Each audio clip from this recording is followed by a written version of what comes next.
So I'm here. So my story today starts off in high school. I met my high school sweetheart.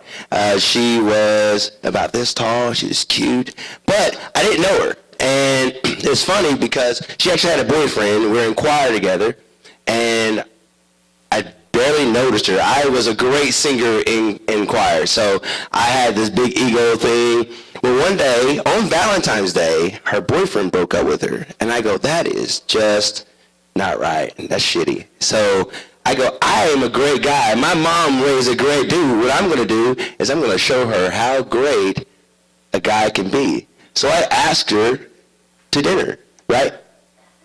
As much as dinner as you can do when you're a freshman in high school. But I did, and we dated. Well, we're in choir together, so we go on this choir trip. And we are doing the couple thing, and everything is awesome and fun and great. And I end up getting excellent. If you've ever been in choir, excellent is the great. Choir or band, excellent is great. So she gets back, and her mom and her had been watching me sing throughout middle school, elementary and middle school. Well, she goes, her mom goes, how did Antwon do? And she goes, he did great. She goes, oh, Antwon's such a great singer. And Shauna, she goes, well, that's perfect because he's my boyfriend. And her mom goes, no, he's not. She goes, no, he really is. Like, no, he's not. Do not tell your father that either. A little bit belongs to Shauna that her parents didn't really care for black people. Oh, yeah, black people. Yeah. So she comes and tells me that, and my heart kind of breaks because I really like this shit. We spent the whole day in choir. So what we did was just did what normal kids would do and just hide it from their parents forever. So her family was well known in the town. So anytime we went around each other, we act like we didn't know, and then we slip into the dark of any building, and we'd kiss and hang out and hold hands with nothing too serious. Anyway, so I dated her for 4 years until my senior year came along, and we got a little extra crazy, and her parents caught us at Walmart doing, I was driving her car, and I shouldn't have been. Her dad showed up. Things got really, really, really, really, really nasty. So me and my roommate was going to go to the house and drag her parents out of the house and beat them to death. But that didn't happen. That didn't happen. You know what I did? I did something that most kids wouldn't do at that age, and I broke up with her. I loved her to death. She's the love of my life. We're still friends. We still talk to each other all the time. I broke up with her because I thought her parents were going to kill her, and I didn't want to be the reason why. So I went to college and go, I'm cute. I can do this. When I get to college, some girl is going to want to be Miss McMillon, and I was in for a rude awakening because nobody did. I would meet a girl and introduce her to all my friends, and then she would date my friend. And there's this one girl, my freshman year in college, and she was awesome. We shared the same religious beliefs, and we hung out. Since we were in college, we had our own dorm rooms, and she'd stay in my dorm room every night, and we hung out, and it was great, and it was really great. I really loved it. We shared so many things, and we were able to open up about things in our lives.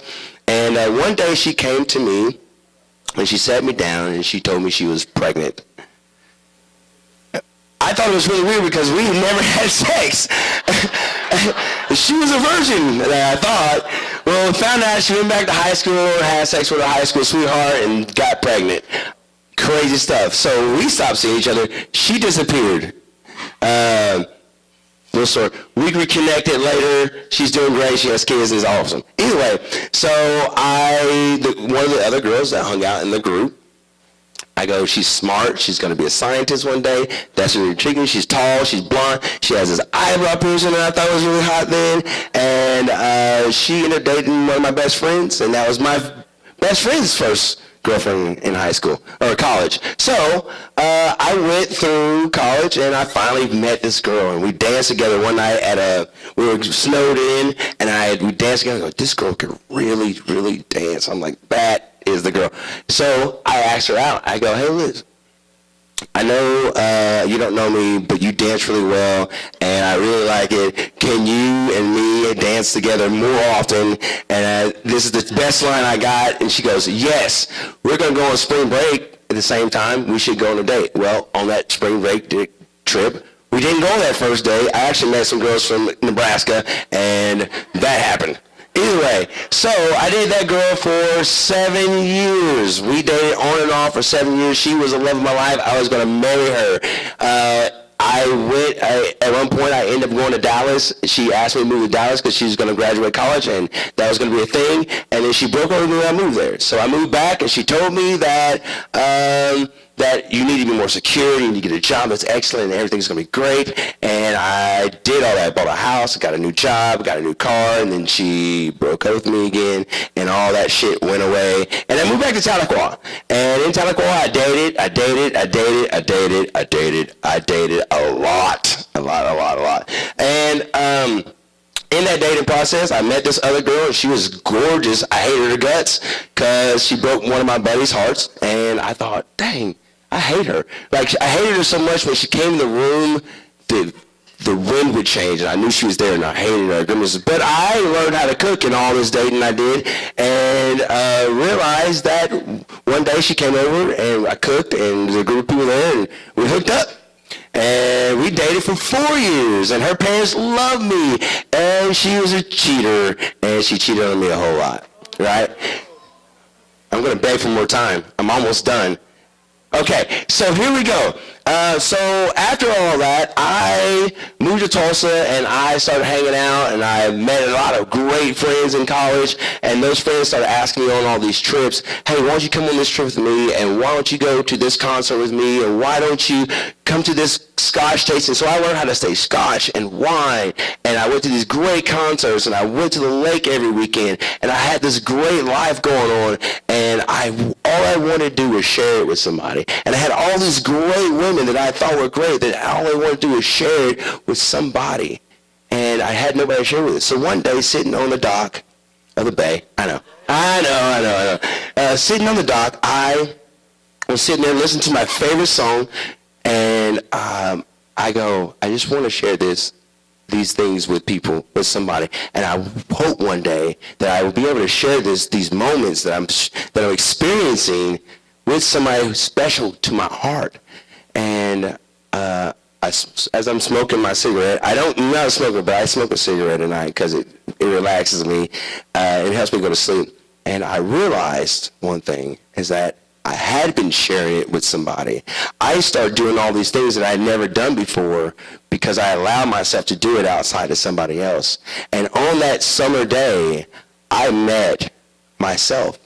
I met Antwon McMillon. I met the person that likes to drink scotch and great wine and likes to talk to people and entertain themselves. And I realized I didn't need somebody to share the eclipse with or somebody to share the full moon with. I had myself there to do the thing. And that day, I realized that I met myself, and I'm okay with that. Thank you, guys. I'm out of time. Appreciate you.